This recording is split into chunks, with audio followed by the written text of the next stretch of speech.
जय माता दी। स्वागत है आप सभी का मेरे YouTube चैनल पर।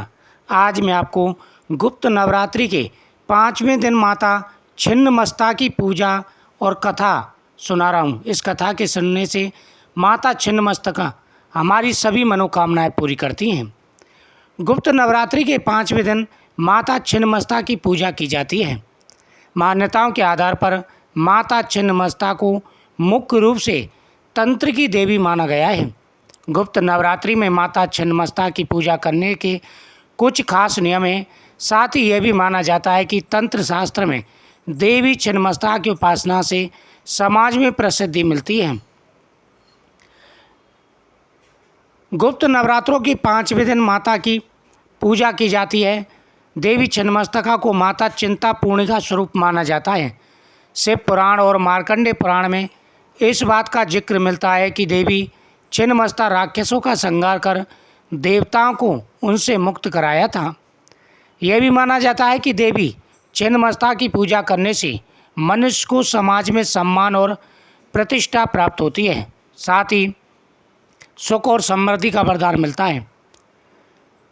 पूर्वी भारत जैसे पश्चिम बंगाल, झारखंड, उत्तर प्रदेश और नेपाल में इनकी विशेष रूप से पूजा की जाती है। ऐसा माना जाता है कि माता छिन्नमस्ता की पूजा में यदि कोई कमी पूजा में रह जाए तो क्षमा याचना करने पूजा पूर्ण मानी जाती है। छिन्नमस्ता 10 महाविद्याओं में से एक मानी जाती हैं। माता छिन्नमस्ता को ही प्रचंड चंडिका भी कहा जाता है। हिंदू धर्म के सभी देवी देवताओं में सबसे अलग देवी छिन्नमस्ता का स्वरूप है। पौराणिक मान्यताओं के अनुसार छिन्नमस्ता देवी तीनों गुणों सात्विक, राजसिक तथा तामसिक का प्रतिनिधित्व करती हैं।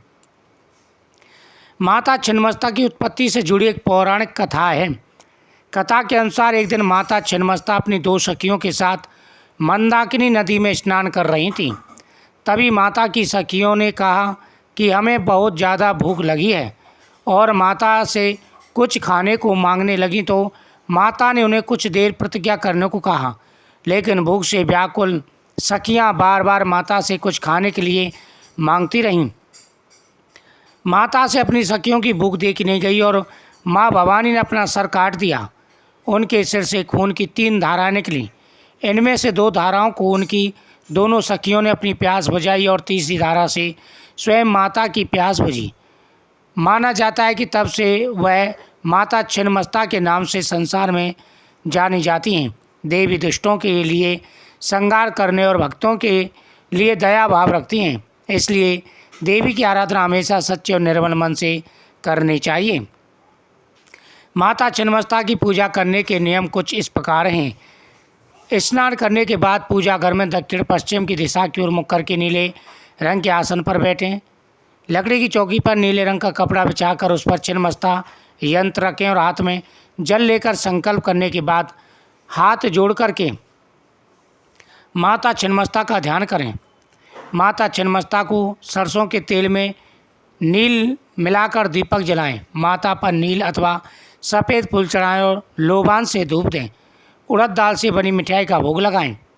बाएं हाथ में काले नमक की डली लेकर दाएं हाथ से काले हकीकत अथवा अष्टमुखी रुद्राक्ष माला अथवा लाजवर्त की माला से देवी के इस अद्भुत मंत्र का जाप करें।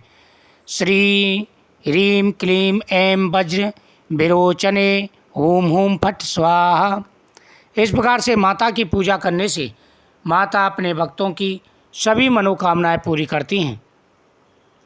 गुप्त नवरात्रों में माता के छठे पंचम स्वरूप में छिन्नमस्ता माता की पूजा की जाती है और वैसे पृथक नवरात्रों में पंचम जो नवरात्रा होता है स्कंद माता का होता है।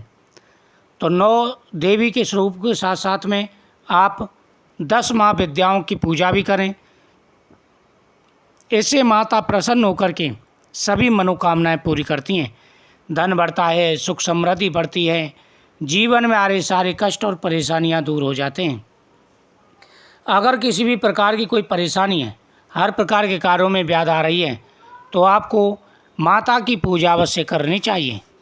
धन बढ़ता है, सुख समृद्धि बढ़ती है, जीवन में आ रहे सारे कष्ट और परेशानियां दूर हो जाते हैं। माता अपने भक्तों की हर मनोकामना पूरी करती हैं। तो आप सभी इस कथा का श्रवण करें। माता आपकी हर मनोकामना पूरी करेंगी। जीवन में आ रहे सारे कष्ट और परेशानियां आपके दूर होंगे। जय माता दी।